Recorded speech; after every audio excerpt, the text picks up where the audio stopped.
Well, number 10 was the murder in 1924 of District Court Judge William Morning on the bench. He was hearing a divorce case, and the defendant in the case produced a pistol and shot him, shot his bailiff. Judge Morning was killed. His bailiff was spared because he had a thick notebook in his pocket that stopped the bullet. Pretty incredible for a district court judge to be murdered on the bench. I thought that was certainly one of the more dramatic crimes in Lincoln's history. Let's see, number 9 was a case that I actually had a little bit of involvement in. It was a murder of 2 women, Patricia McGarry and Catherine Brooks, in 1977. And they were murdered by a guy named Robert E. Williams.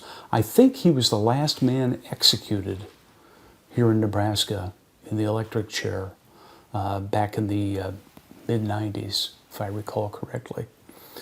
Very dramatic because these bodies were found, didn't have a suspect at the time, but we developed one, and Robert E. Williams left Lincoln. He went to, I believe, Minnesota, where he committed another murder and shot and killed someone there, and I think there was another person that he assaulted and seriously injured before he was caught. Pretty dramatic. The whole city was kind of on edge there for a week or so between the discovery of the bodies and his capture in Minnesota. What ended up leading you to him? I don't remember. I really don't. His wife, I think his wife came forward and said that she was pretty certain that it was him that committed the murder, because that's the involvement that I had. I spent several days in a row as her bodyguard.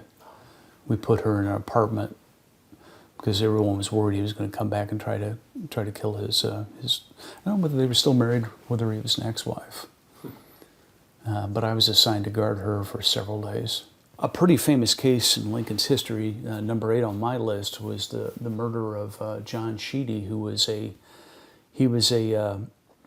saloon owner, gambling house owner here in Lincoln, part of the demi-world of Lincoln, and he was murdered in 1891, and it was alleged that his wife was having an affair with another man named Monday McFarland, and they were both implicated in the murder, and I think they were both acquitted at trial.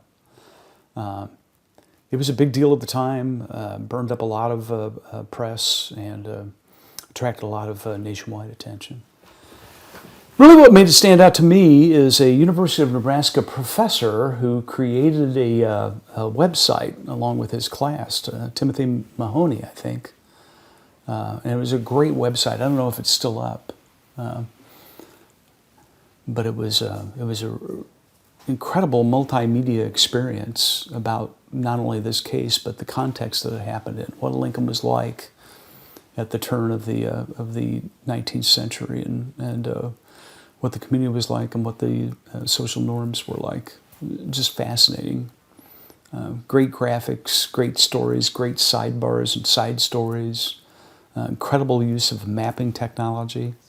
Really a pretty phenomenal work of journalism. Number 7, another case that I had a little bit of involvement in. It was the murder of 2 young boys, teenagers 12 and 13, John Simpson and Jake Serber, in 1975.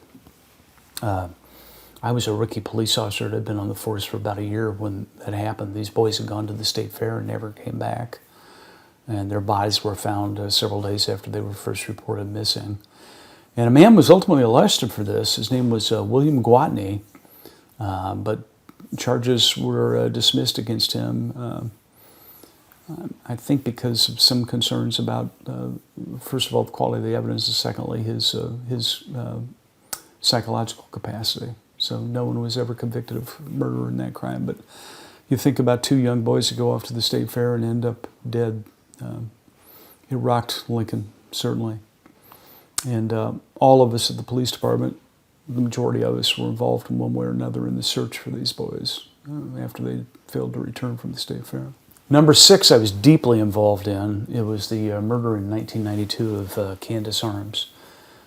Candy was a freshman at the university. She lived in an apartment with her parents because her parents were building a new home. And they were living in the apartments at 6100 Vine Street, Chateau Apartments.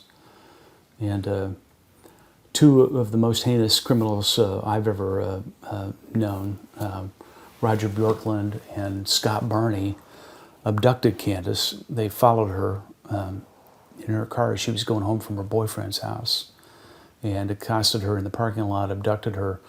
It was an absolutely terrible crime. Her body wasn't found for several months. I was the county sheriff at the time when she was originally reported missing, and it was heartbreaking. It really captured lots of attention here in Lincoln. I always thought that Candy's murder was probably responsible for an awful lot of cell phone sales. The cell phone was relatively new technology at the time. The Motorola flip phone had just come out, which was something you could actually carry with you. And I have no doubt that that the fear that gripped Lincoln was good business for cell phone providers. Terrible crime. I interacted with Candy's family quite a bit, obviously with the news media quite a bit, and the details. I mean, it's just hard to talk about. They're so wrenching of what these two did to Candy. Scott Barney's still in prison. Roger Bjorklund's dead. He went to prison and died there. Number 5 on my list is the 1983 failure of Commonwealth Savings, a investment company here in Lincoln, a savings and loan company that went down in flames when it couldn't meet its obligations. And 6,700 depositors were affected by that, about $65 million. I think the depositors ended up getting somewhere around 50 cents on the dollar for their loss. The thing that made this particularly noteworthy is that the director of the State Department of Banking and the Attorney General of the state were both involved in this. And the director of the State Department of Banking resigned, and the Attorney General was impeached. So it was a big deal. Lots of investigative work had to be done on this. And at that time, there really wasn't any capacity locally for financial crime investigation. And LPD, the Lincoln Police Department, opened up a new unit called the Technical Investigations Unit, TIU, and grabbed 3 or 4 officers with a pretty good math sense and started developing some talent on investigating financial crimes. And way before other departments were doing that around the country. So it was a good experience for the police department and really dramatically increased their ability to investigate complex financial crimes. I have a little bit of involvement with number 4, which was the 1894 wreck of a Rock Island train in southwest Lincoln. And I wasn't around in 1894. My involvement is that my daughter is getting married on Friday in front of the historical marker at the site of the 1894 train wreck. Congrats. That's cool. Congratulations. It's kind of an interesting story. The train derailed. A crowbar was found nearby. Someone had intentionally removed the rails from their ties, causing the train to derail. 11 people were killed, so it's a mass murder. The biggest mass murder in Lincoln's history, actually. And a guy was arrested for that, and he was ultimately sent to prison. His name was G.W. Davis. But about a decade after he was convicted, he received a full pardon. The governor pardoned him. Really unclear exactly why the governor pardoned him. I couldn't find anything in the archives anywhere that explained that, but my guess is that the evidence must have been a little bit on the weak side for the governor to pardon a man that had been implicated in the murder of 11 people. It's the only historical marker in Nebraska that is not accessible by automobile. The only way you can get there is to walk, run, or bike to it. It's on the Jamaica North Trail, roughly behind Southwest High School. Number 3, in 1912, in March of 1912, there was an escape from the Nebraska State Penitentiary.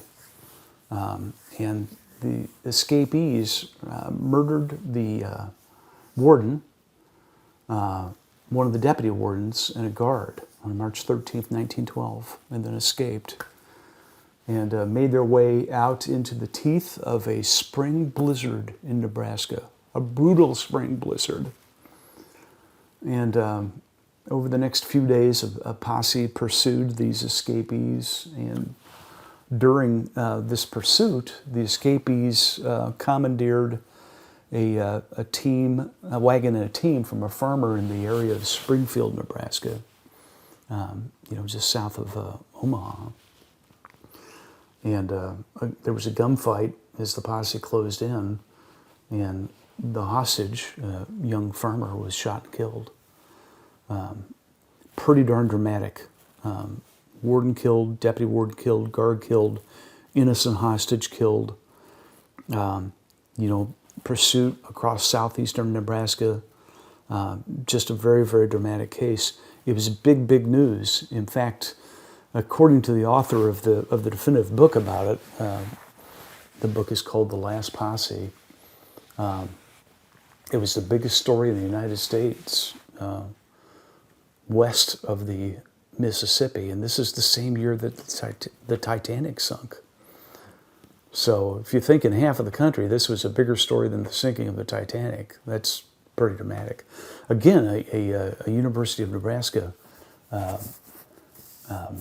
professor, Gail Christensen, I think, is the man that wrote the book, The Last Posse. Great read, by the way. Number 2, September of 1930, there was a robbery in Lincoln at the corner of 12th and O, where today sits Sartor Heyman Jewelers. At the time, it was the Lincoln National Bank. And this is the gangster era, and a big dark Buick pulled up. A couple of guys with machine guns, Thompson submachine guns, got out. The rest of the gang went in and pulled the largest cash robbery in the history of the United States, here in Lincoln. $2.7 million in cash and what are called bearer bonds. Bearer bonds were negotiable securities. If you had it, it was like cash. There were several people that were involved in this that were identified over the years, and a lot of kind of backroom dealings to try to recover some of the cash in exchange for gangsters ratting one another out.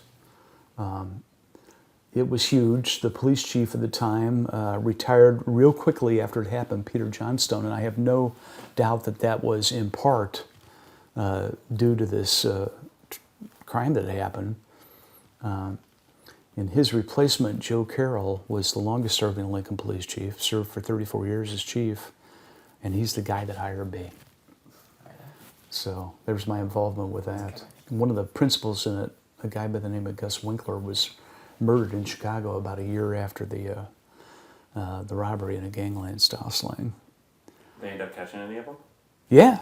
Incredible. Two of them were convicted and sentenced. One of them was acquitted by a hung jury twice, and Gus Winkler, who was one of the primary principals, a member of the Capone gang, he got murdered in Chicago before the law could catch up to him.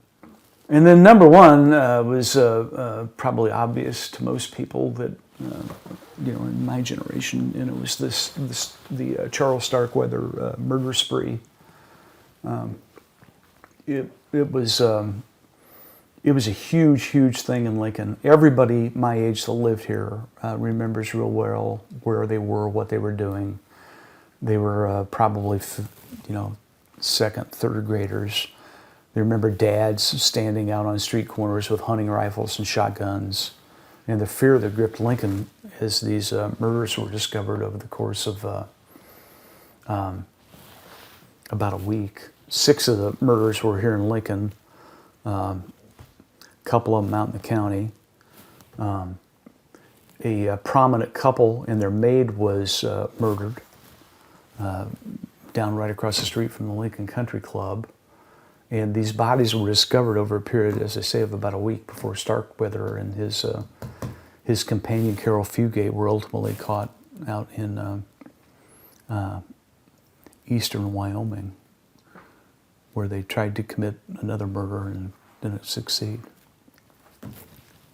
So, huge crime, obviously national news. Springsteen's, music, lots of books. Pretty darn dramatic case. And although I didn't live in Lincoln at the time. My wife did, and she remembers real well when she was in,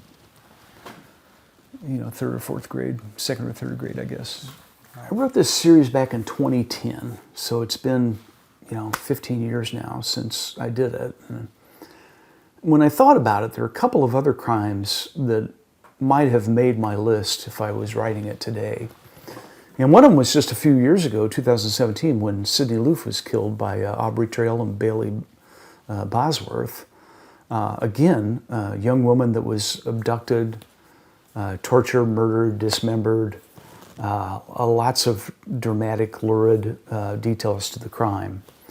And a couple of real reprobates as perpetrators who used social media to kind of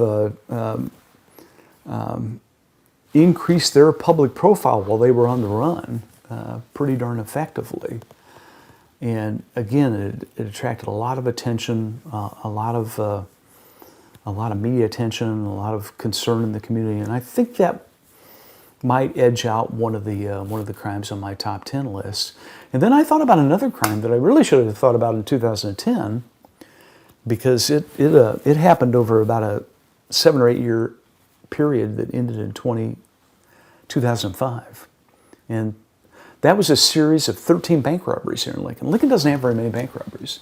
In fact, we'll go sometimes a year with zero. And it's always in the single digits. And we had a guy that committed 13 bank robberies. We knew that it was the same suspect because the MO, the modus operandi, was the same in these bank robberies spread over about a 6 or 8 year period. And it was very, very frustrating that, this guy kept hitting us and doing these robberies. And Detective Jim Breen came up with a great idea. He thought that we should look at the amount of money that the robber was getting in each of these robberies and the time in between them. And we created a spreadsheet to track, how much money and how long until the next robbery, thinking that maybe there was a cycle here, that his spending habits were dictating when the robberies were occurring. And we set about creating a plan to try to catch this guy based on that observation. And we were going to do a stakeout. Stakeouts are notoriously unsuccessful. Trying to predict when the next in a series of crimes is going to happen is very, very difficult, almost impossible. There's so much randomness involved in human behavior. But this was the one thing that we hung our hat on, is that he was averaging X dollars per day between bank robberies. So, and we thought we had to do something. It was just not okay to sit around and wait for the next robbery. So we decided to create a special detail that we called Rolling the Dice. Rolling the dice being a play on a lot of chance, a lot of luck involved in this. We have 45 officers involved in it. We were going to do it for 8 days. And we assembled this plan where we immunized a lot of branch banks. He had a pattern. He was doing small branch banks, never main banks. And they were almost all freestanding banks. So we looked around Lincoln and used our GIS technology to map out where all the branch banks were, identify the ones that were likely targets because they were freestanding. And we put police cruisers, marked police cruisers at several strategic spots to immunize that group of banks. So, for example, at 70th and A, we had 3 freestanding banks within sight of the intersection, and we stuck a police cruiser there. And the idea was, we'll force him where we want him to go. So that was the plan, and we had a big detail of officers set up to work this plan. And it was set to start. I think we had our briefing at 4:30 a.m. on the Friday before Martin Luther King Day.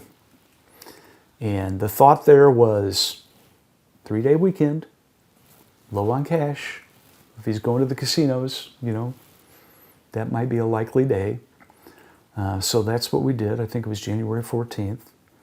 And we had our briefing, and we were set up to get everyone in place by, 06:30. And about 7 a.m., Scott Arnold, one of our officers, gets on the radio and says, "I've got a bank robbery in progress at 66 and 0." And we were all thinking, "No, you don't. You don't really have a bank robbery in progress." Sure did. And he was in the bank, the Wells Fargo branch there, about trying to commit the same robbery.